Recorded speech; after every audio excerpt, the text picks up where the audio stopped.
중남미의 갈등이 고조되고 있습니다. 트럼프 행정부는 미중 갈등 구도 속에서 중남미 문제 역시 미국 이익 중심의 궤도로 굳히고 있습니다. 베네수엘라에서의 체포 작전과 중국행 석유 루트 차단, 멕시코를 향한 무역 안보 압박이 동시에 전개되는 흐름 속에서 쿠바가 전면에 등장했습니다. 이는 냉전의 잔재를 청산하려는 상징적 제스처가 아닙니다. 미국 외교는 감정이나 체제 경쟁보다 계산을 우선해왔고 중남미는 언제나 그 계산이 적용되는 지역이었습니다. 쿠바는 지리, 경제, 금융 모든 요소가 동시에 얽힌 지역이며 지금 이 시점에 다시 검토되는 이유 역시 현재의 국제 정세와 얽힌 미국의 전략과 직결돼 있습니다. 쿠바 측은 이러한 미국의 접근을 극도로 경계하는 모습입니다. 오히려 베네수엘라나 그린란드보다도 쿠바가 훨씬 더 강경한 입장을 취하고 있습니다. 실제로 현재 쿠바는 군사훈련을 강화하는 등 미국의 무력 개입 가능성에 긴장 상태로 돌입했습니다.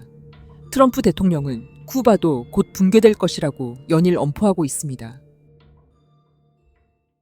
정치는 가치의 경쟁처럼 포장되지만 실제 작동 원리는 훨씬 건조합니다. 미국 외교는 이념의 승패보다 실질적 이익의 확보를 기준으로 움직여 왔습니다. 쿠바를 바라보는 시선도 동일합니다. 체제의 성격이나 역사적 감정은 판단의 중심이 아닙니다. 미국에게 중요한 것은 쿠바가 제공할 수 있는 이익의 규모와 지속성입니다.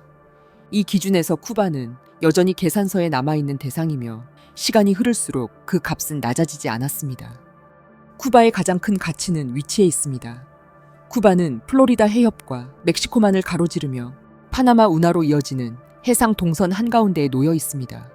이 루트는 북미, 중남미, 유럽을 잇는 핵심 통로이며 에너지 운반선과 대형 컨테이너선이 집중적으로 통과하는 구간입니다.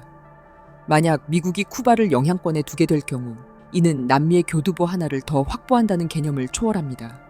항만 운영, 보급기지, 연료 공급, 선박 정비, 해상 보험, 금융 결제까지 연쇄적으로 통제할 수 있는 여지가 열립니다. 파나마 운하를 통과하는 선박 다수가 쿠바 인근 해역을 지나가는 현실을 고려하면 쿠바는 해상 교통의 병목을 관리할 수 있는 지점입니다. 중국이 1대1로의 일환으로 아프리카와 중남미에서 항만 지분을 확보하며 물류 흐름에 영향력을 행사해온 방식과 같은 논리가 쿠바에서도 성립합니다. 이는 오늘날 미국이 굉장히 경계하는 대상입니다. 그러나 쿠바의 경우 더 민감할 수밖에 없는 차이는 이 지역이 미국 본토 바로 앞이라는 사실입니다. 해상 통제권이 눈에 보이는 이익이라면 금융은 그 위에 쌓이는 지속 수익입니다. 쿠바가 미국 영향권에 편입될 경우 가장 빠르게 바뀌는 영역은 통화와 결제입니다. 달러 유통 확대는 선택이 아니라 귀결에 가깝습니다. 은행, 신용, 보험, 송금 체계가 미국 금융 시스템에 연결되면서 쿠바 내부의 경제 활동은 미국 금융사의 수익으로 전환됩니다. 특히 관광 산업이 크게 발달한 쿠바는 미국의 디지털 화폐 체계가 자리 잡기 좋은 환경입니다. 이는 협력의 형태를 띠지만 실제 작동 방식은 흡수에 가깝습니다. 투자금은 다시 미국으로 회수되고 성장 과정에서 발생하는 이자와 수수료 역시 미국 금융시장으로 귀속됩니다. 이런 이유로 금융 영역에서의 쿠바 편입은 단기간에 효과가 나타나며 이후 다른 산업 확장의 기반으로 기능합니다. 에너지 분야에서도 쿠바는 남겨진 카드입니다. 쿠바 북부 해역에는 아직 본격 개발이 이루어지지 않은 석유와 천연가스 가능 구역이 존재합니다. 현재는 미국의 제재로 접근이 제한돼 있으나 정치 환경이 바뀌면 미국 메이저 에너지 기업이 가장 먼저 진입할 수 있습니다. 이는 멕시코만 연안의 기존 생산지와 연결돼 하나의 공급 권역을 형성하는 흐름으로 이어집니다. 해상 물류와 정제, 저장, 수송이, 인접 해역에서 동시에 이루어지며 비용과 위험이 줄어듭니다. 동시에 중국과 러시아 에너지 기업의 접근을 원천 차단하는 효과도 발생합니다. 이처럼 쿠바는 미국 에너지 공급망을 완성하는 마지막 퍼즐에 가깝습니다. 관광과 부동산은 쿠바에서 가장 직관적인 수익 영역입니다. 쿠바는 플로리다 남쪽에 위치한 대형 휴양 후보지이며 해변과 기후, 도시 자산이 이미 갖춰져 있습니다. 제재가 해소되면 미국 자본은 호텔과 리조트, 카지노, 크루즈 터미널 개발에 즉각 투입될 수 있습니다. 항공 노선 확대와 여행 보험, 디지털 결제, 부동산 금융이 동시에 움직이며 수익이 축적됩니다. 쿠바는 단기 방문지에 머물지 않고 미국 은퇴자와 고소득층의 장기 거주 수요를 흡수할 가능성도 큽니다. 관광 수입과 부동산 가치 상승이 결합되며 안정적인 현금 흐름이 형성됩니다. 쿠바가 미국 영향권에 들어올 경우 그 파급 범위는 섬 내부에 그치지 않습니다. 중남미 전역에 전달되는 신호가 달라집니다.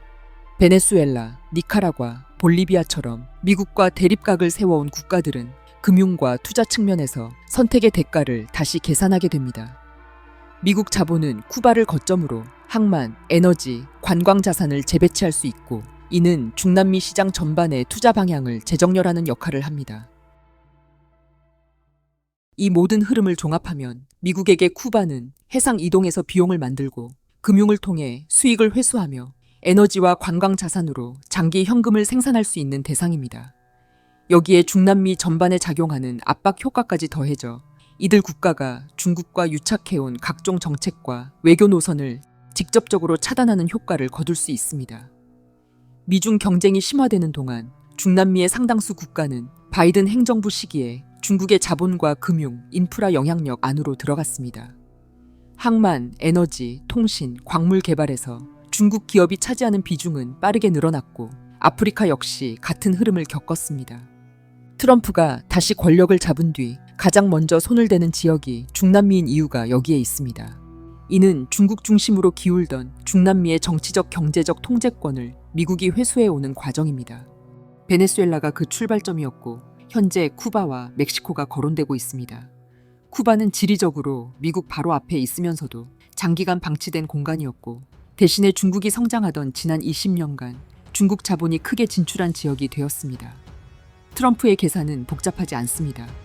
미국 자본과 금융, 에너지, 물류가 다시 중심을 잡아야 한다는 판단입니다. 그 과정에서 쿠바는 미국의 이익에 분명히 실익으로 작용하는 대상입니다. 미국은 감정으로 움직이지 않습니다. 손익표가 맞는 방향으로 움직여왔고 쿠바는 그 손익표에서 여전히 유효한 항목입니다. 쿠바 행정부는 연일 미국을 비난하고 있습니다. 쿠바 대통령은 최근 미국을 향해 모든 것을 사업화하려는 히스테리 환자들이라는 표현도 서슴지 않았습니다. 이에 트럼프 대통령은 더 늦기 전에 미국과 협상하라라고 촉구하고 있습니다. 최근 그린란드 문제로 유럽 사회가 반미 연대로 뭉치는 그림이 만들어지고 있습니다.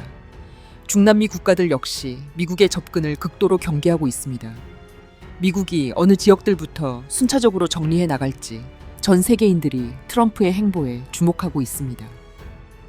시청해 주셔서 감사합니다.